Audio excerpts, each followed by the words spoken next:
Hey y'all, it's Melissa here at Twin Oaks Family Farm in rural Southeast Ohio, USA, August 17th, 2024. And just an update in the meat bird barn with our 426 Cornish Rock cross meat chickens that are 24 days old in production for poultry.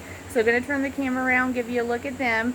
If you haven't been following our channel, you actually can go back and see video footage of this very flock from the beginning, more or less day by day progress of the flock. Plus, we started our channel in 2023, so you actually can go back and see about a year and a half's worth of flocks. We've documented the flocks in all of that time from February 23 to August 24 right here on our channel. So different size flocks, you can see them going from start to finish. We generally take flocks from hatch to harvest in about 6 weeks, 42 days, as close to that as we can get. As 2023 went on, we wondered if we could get the birds finished more on a 5-week production schedule, so a 35-day production schedule. So when we set processing dates and hatch dates for 2024, we tried to work toward 35 days. So we've had some variance. The last flock was 41 days. The flock before that, I think, was 38 days. So we've had some variance, and we're getting kind of mixed reactions ourselves to the shorter production length. I would say probably not liking it as much as we anticipated, but on the other hand, we want to maximize growth potential and minimize flock loss, and that's why we had considered, could we go a little shorter timetable. But we're kind of getting the impression that meat birds, on the kind of operation we're doing, where we are aiming for a certain size finished bird and where we're raising a straight run flock where there's females and males in it, and where we want to be able to produce the meat and sell the meat, we are thinking that probably the 38-day, 39-day production length is what we're going to end up really liking. But 42 days, for our own personal preferences, 42 days is just about perfect. But we do see a tendency on the 42-day production schedule to end up with a slightly larger whole chicken in the freezer than a lot of our clients want. Like on a 42-day production schedule, we can end up with typically about a 5.5 to 6 pound finished bird. We find that a lot of our clients prefer a 4 pound to 4.5 pound finished whole chicken, and I'm talking about the one that's in the freezer. So your meat bird at finish as a live bird is going to be quite a bit bigger than that. Cornish Rock cross meat chickens tend to finish out for whole, like a whole frozen chicken, they tend to finish out about 75% of their live weight. Okay, so that can kind of help you calculate from live weight to what am I going to end up with in the freezer. And as just a point of comparison that's interesting, with your dual purpose breeds that are raised for egg production and then maybe harvested for meat later, you tend to only get about a 65% finish weight, like in a frozen whole chicken, compared to their live weight. So these birds, these Cornish Rock cross meat chickens, really truly are genetically specialized for meat production, and that comes from selective breeding. Okay, it doesn't come from anything nefarious or anything that you need to question. It comes from selective breeding, and it is somewhat a guarded formula within the, I guess, hatchery component of the poultry industry. As close as I can tell from research, it's like at least 4 breeds over multiple generations that really has refined what we know today as the modern Cornish Rock cross meat chicken. And the hatcheries keep the exact production records and breeding formula for the selective breeding, keep it pretty close to the cuff and don't really let that information out. So it's not something that most farmers can duplicate on farm, especially like in an operation the size of ours is very small. Like we're only raising 1,650 meat chickens over the course of a calendar year in 6 different flocks. To have a breeding program, you'd have to have many, many, many more birds, many, many, many more holding areas and living arrangements for them. And of course, you'd need lots of great record keeping, but it would just take a lot more birds to do the selective breeding and have all the generations that it takes to get to what we know as a modern Cornish rock cross meat chicken. So at any rate, so what we choose to do, what most people who raise Cornish rock cross meat chickens choose to do, is purchase them as hatchling chicks directly from hatcheries. And in many cases, when we do that, they're actually, at least here in the United States of America where we are, they are actually shipped through the United States mail in shipping boxes that are designed to allow ventilation and allow safety for them during transport. So they're typically ordered from a hatchery, mailed in to the site, and then like in our system, when they get here, you know, we move them in, we get them started on water, we let them settle in, then we get them started on feed, and then we have them in production flock to fork. So we have them in production through what we call the start phase, the grow phase, and the finish phase. And like I said, our personal preference and what we've typically been doing and what we sort of aimed at perfecting our system on was a 42-day production length. So basically 6 weeks to go from start to finish. But this flock is a 35-day production schedule, and they are 24 days old. So we are really close to the end. A week and 4 or 5 days close to their processing day. And I said we have mixed feelings. So we're looking at this flock and kind of like anxious, and we generally aren't this anxious close to the end of production with the flock, but you know, looking at the flock going, are they going to finish? Are they going to fill out? Are we going to get enough feed in them? So we are having some concerns with them right now, but the birds are growing well. The birds are thriving well. You know, I think it's like everything else. I always default to this concept that like everything's mathematical. You know, can we get everything on the to-do list done? Well, it's mathematical. Do you have enough time? You know, can we purchase all the resources that we need? Well, it's all mathematical. Do you have enough money? You know, I mean, everything comes down to numbers, doesn't it? So, you know, that's the same thing we're up against here. Like, are they going to finish? Well, it's all mathematical. Do you have enough time to get the feed in them to get the finish that you need? So I don't know. So we're kind of in discussion on that as a family, as a small farm operation, kind of brainstorming that angle right at the moment. Are we just we're gonna ride this out and trust the process and say we're going with the 35 days come what may? That's possibly our only option, because in our case we use a USDA inspected processor. So our processing date for August 28th was set in December of 2023. Okay, so like our processor, their whole calendar for 2024 was probably, for the major part, set December 23, January 24. So it might not be easy to make some kind of change in August of 2024. If we were really desperate, I think we could call our processor and talk to them. I don't think they could just easily move our flock. Like, it's not as simple as just cancel that day and get me a new day. It's not that simple, I don't think. I think we'd almost have to work through the processor to see if they would talk to other producers and see if anybody had a situation where maybe they need an earlier processing date and could swap with somebody who needs a later processing date. But then you're back to numbers. Y'all, it's all mathematical, because then you kind of have to hope that the size flock lines up, right? Because, you know, at the processors, they have a USDA inspected processor in there, they have employees in there, they have a timetable in there.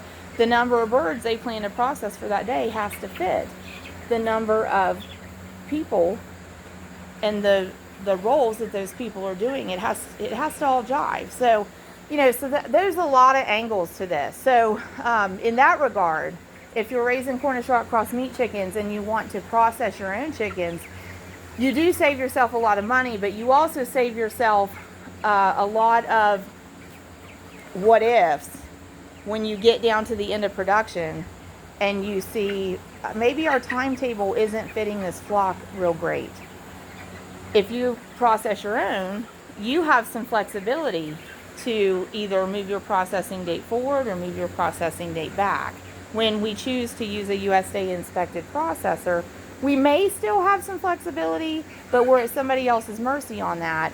And it may turn out that we don't have any flexibility. So anyway, so that's what's given us kind of the nerves, the anxiety, some. We don't let it steal our joy. We don't fret about it, but it's things you think about in your brainstorming, in your production analysis, when you're looking at how are things going. But so if you haven't been, as I said, if you haven't been following this flock, you can see how they started, you can see how they've progressed, and take a look at them. And you can take a look at really all the flocks we've done since 2023 up through current. And we'll continue doing this, sharing our flock management practices through our YouTube channel, Twin Oaks Farm Poultry. But if you have been following this flock, you might be noticing something different right away in their meat bird pen, okay? So this is a building that we kind of call the meat bird barn. And we started building it fall of 2022. My husband and sons built it by hand themselves. Wood construction, kind of a rustic style.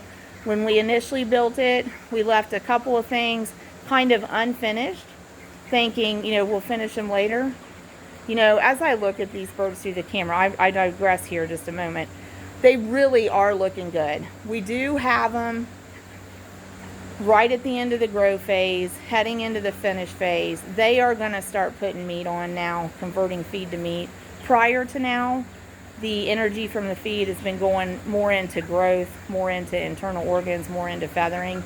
Now, we're going to see the energy from the feed going into converting to meat. And we're going to see that pack on in the chicken breast, and in the drumsticks, and in the thighs, okay? Totally normal, the feathering on these birds that you're seeing. They grow so rapidly, their skin expands rapidly, and the feathering is happening, but the feathering doesn't happen as quickly as the skin expands. So we have a lot of unfeathered skin exposed, okay? So, but, we're seeing, like even the look in that bird, we're seeing that posture and stature. That bird, sorry, it was zoomed in so close that the camera couldn't keep up with that. We can tell, we're going to start seeing the feed to meat conversion happen. We're going to start seeing them build up the chicken breast and the drumsticks and the thighs, okay? So, in that regard, we have about 10, well, we have more than 10 days left. 10 or 11 days left. We are right there. 10 or 11 days left. So actually, the last 10 to 11 days is when we really see the meat birds put on the weight. So, as I said, that's why one of the options here is, do we just trust the process? Do we just say, we're riding it out, we're trusting the process, come what may, the result is what it is, and we'll analyze it after the fact and make the best of it. So, that's where we're at. But I was saying, if you have been following this flock, you might observe a change right away in the pen here.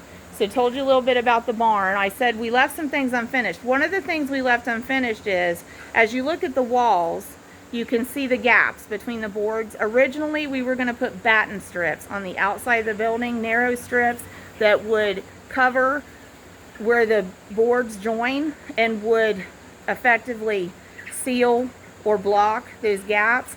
We've now decided we're not going to add the batten strips. We're going to leave the construction without the batten strips so that we allow those gaps where the boards join, because this building was designed with these big doorways that we call carriage doors on every side in order to help us raise meat birds in extreme heat, because those doorways allow us so much airflow that it actually feels, generally it feels cooler in the building than it does outside in the ambient temperature. So we're thinking now leaving those gaps where the boards join just accentuates that air movement and air exchange. So we're going to let that be finished, in fact. So happy accident there.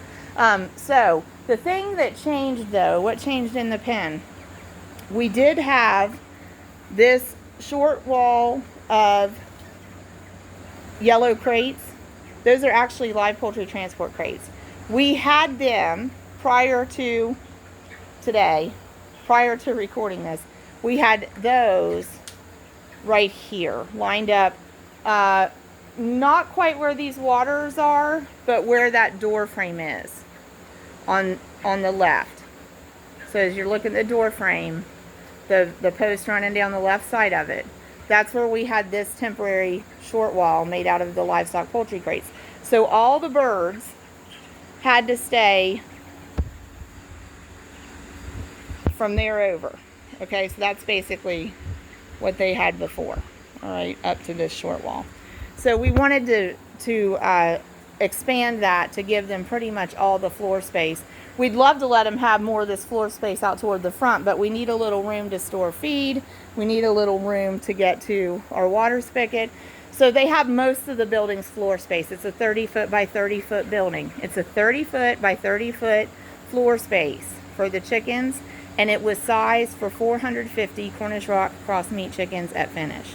So that kind of gives you an idea. You could run the numbers, you could run the math, you can kind of see where we were thinking with dimensions and with stocking density.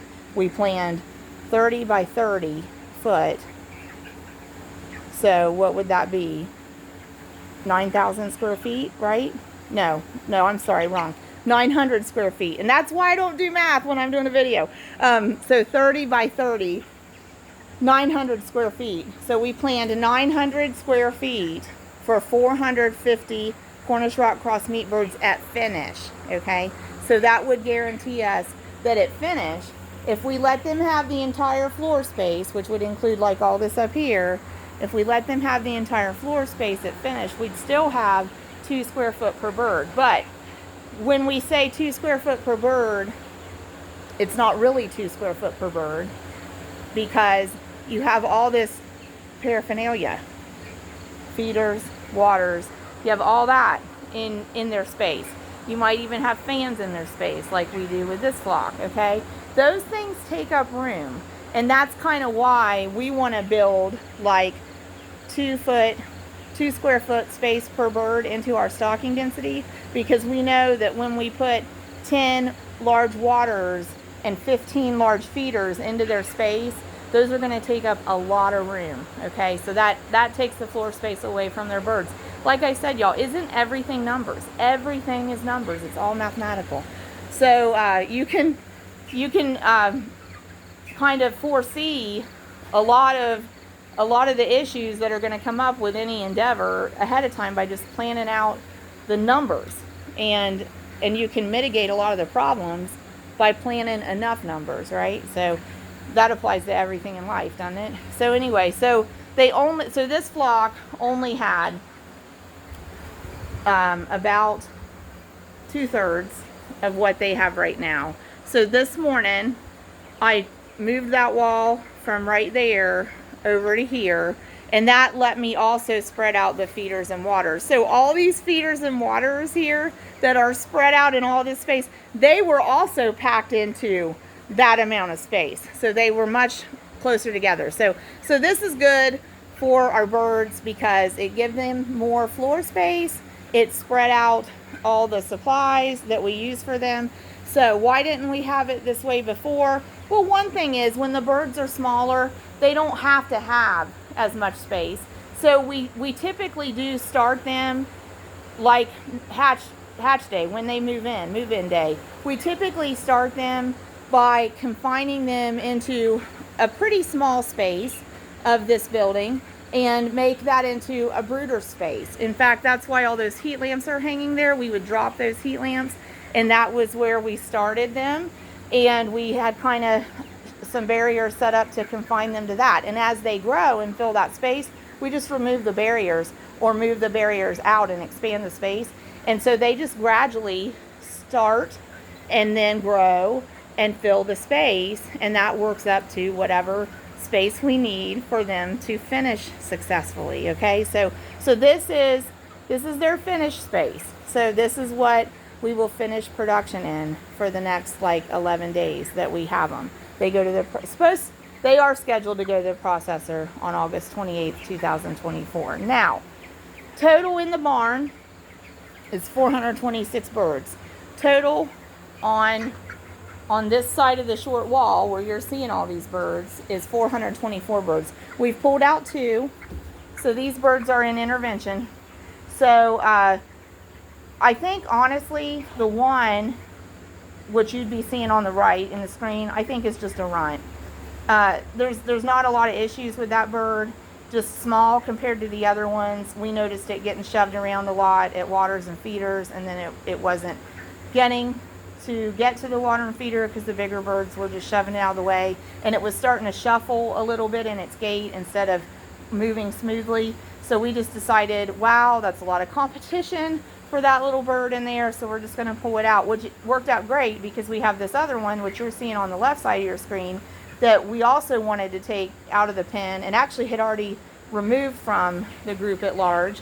And chickens kind of like to have a buddy, so it worked out good. They have each other. But the one you can see on the left there, the issue with that one was not moving well, was very reluctant to initiate standing up, very reluctant to initiate moving. So when it would be trying to go to a feeder, other birds were running over it. We said this is not a good situation. So we pulled both of these birds out. If they get up and move around, I'll try to cut the camera over there. But they're resting. They've got their own food and water, and that just works out so much better for them. And sometimes with that one you see on the left, sometimes we'll actually go get its water and bring the water to it just to help it. And that's what I mean by they're kind of in intervention. We're not expecting them to be as mobile as they should be, so we're making some accommodations and allowances for that. But they're much better off over here where they don't have to compete with all those birds that are bigger than them, and they don't have to compete with those birds that are moving better than they are. And if they want to rest, they can just rest, and we can carry food and water to them as needed. But we are seeing them actually move more, move better. We're seeing them get up and go to feed on their own. So, and we do have some inside the pen still that I feel are not uniform in growth, that are lighter than the other ones, like this one at the water closest to us. But they're strong, and they're moving well, and they're able to hold their own in all of that going on. So this is the update on these birds. 426 total. We're still counting those 2, but you can see this is what got those 2 birds pulled out into intervention. They didn't do this. When we walk, I'm walking through here where these birds are resting, and as I'm walking through, they're very willing to just get up and move and walk, and that's what we want to see. We want to know that their legs are strong. We want to know that the skin on their foot pads is healthy and not causing them pain or discomfort. And so if they're willing and able to get up and walk around as we move through the flock, then we know that those birds are healthy and mobile and able to get around. And so while we're doing this, we observe, what is their reaction? Do they get up? Do they move away? We see them manure. As they manure, we're observing, is the manure quality normal? As they react to us moving around, there's a small one. You see it? There's a small one. As they react to us moving around, we observe, what do? Do they go to food? Do they go to water? We want to see them go to food and go to water. We've got a lot of birds over there. So as we move around over there, we're going to see a lot of activity we're going to see them kind of make a cluster, but then as they move away, that cluster will disperse. Okay, so bedding, we had put, this flock has used only 6 bales of pine bedding so far in 24 days of production. But as they are getting to finish stage here, they eat more and they drink more water. What goes in must come out. It's all numbers. It's all mathematical. So as they eat and drink more and manure more, that it's a heavier manure load on the bedding. So we had just put this bedding that's on top, we had just put it down probably 3 days ago at most. And about half of it looks like it needs new bedding applied over top of it. So we're going to use a little bit more bedding as we get, easy birdies, as we get to finish here. The big thing right now is feed. We anticipated 4,000 pounds of feed going into this flock. We anticipated that at 80, 50-pound bags. We've only distributed 40. And we only have 11 days left, only about 10 more days to feed them. So unless they shifted into hyperdrive on appetite, which is not usually a problem with meat birds. Usually with meat birds, you can't feed them enough. For some reason, this flock has not had the ravenous appetite that we typically see in meat birds, but they are eating more. So maybe it's turning a corner. Maybe they just had to reach this point in production for that to be a thing. But so see, this is, we've got, they're filling feeders. And that's one of the reasons too, we walk them around every couple hours. We want to encourage them to get up and go to those feeders and circle up around the feeders and eat as much as they can. So, but that's kind of that major concern right now, where we're running numbers and dates and saying, where are we at? Do we need to do any brainstorming here? Do we need to start begging for some help here on looking at processing dates? No shame. What do we need to do? Because, like I said, we've only got about half of the expected target feed consumption in them. Well, even distributed to them, because some of that's still on the floor in these feeders, and that means we have 2,000 pounds more food that they should consume to finish, and should be able to consume in 35 days based on reference of our past experience and past history with other flocks. But we're only, like I said, we're only halfway through it. So 2,000 more pounds, like in the next 10 days, is what we would want to see go in them. So is that going to happen? I don't know. So that's our major area of concern right at this moment, and that's the biggest part of the update on this flock. Are we going to get to finish with them based on the amount of food that we're getting in them? We feed a great feed. We're totally confident in the feed we feed. It's Kalmbach 22% start to finish for meat birds. But the thing is, it's like any consumable product. It doesn't do you any good if you leave it sitting on a shelf, right? Well, it's the same with this. Like, if we can't get the feed in the pen on the floor in the feeders for them, they can't eat it. So the feed is doing its job. It's just, we need the birds to eat more of it more quickly, okay? And I feel like we'd still be feeling this way. Even if we had a 42-day production schedule with them, we'd feel a little better because we would have 7 more days for them to eat. And maybe that'd be the ideal thing with this flock. But the flip side of that is, just like the last flock, we've had flocks scheduled for 41, 42 days production schedule, and you get to 35 days and they all look like they're just about finished, and you only have 3 more bags of feed left, and you're looking maybe into 3 or 4 days of really hot weather, and you're going, I hope we can keep them alive 7 more days, and so that's part of the motivation too. Can we go from a 42-day production schedule to a 38-day production schedule or a 35-day production schedule? Because the flip side of this, are we going to get enough feed in them? Are they going to finish?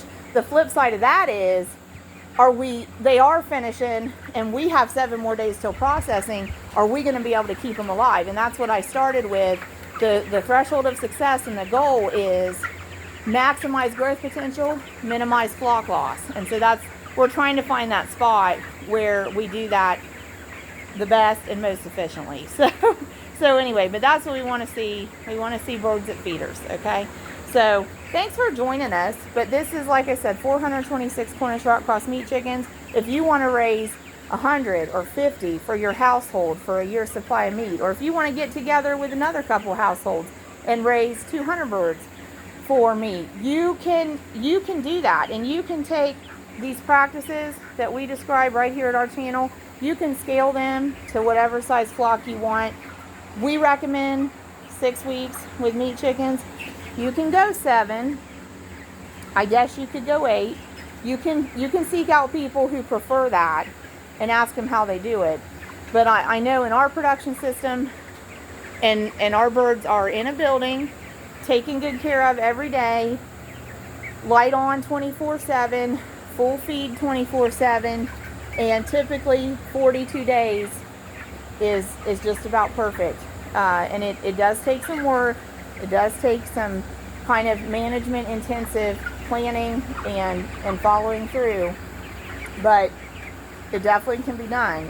And you can scale these practices we use to any size flock that you'd want to raise for producing your own household meat. So feel free to ask questions, but that's your update on this flock. If I left anything out, throw a question down there in comments, but we just want to see them finish. We just want to see them finish. They do need to grow a lot, but that's what they're genetically programmed with selective breeding, not anything crazy. It's no different than designer dogs, designer chickens, y'all. But you know, these are made to convert feed to meat efficiently. So, like I said, 10, 11 days, we keep feeding them, keep taking care of them. I do think trusting the process is going to get the job done, and we'll be satisfied at finish. But we're probably just a little anxious about 35 days because it's the first time that we've done that. So, at any rate, thanks for joining us at Twin Oaks Farm Poultry. We do hope that you are sourcing food from local farmers where you live in order to support local agriculture. We share these stats frequently, but in America, less than 2% of the population is involved directly in food production and agriculture. And of that less than 2%, a very high percentage of them, it's a very high percentage. Of that less than 2% that produces the food, most of those people incorporate off-farm jobs in order to sustain their own financial needs, in addition to the farm operation sustaining its financial needs and keeping it afloat. So producers need consumers, and consumers need producers. So, you know, it's kind of like you need agriculture and agriculture needs you, and we say that up front. So please heart local ag. And that's just our way of saying support local agriculture wherever local is for you by sourcing food from farmers as often as you possibly can. And thanks for joining us and your time and effort supporting our channel. Please subscribe if you haven't, give it a thumbs up for a like, interact with it, and consider a membership.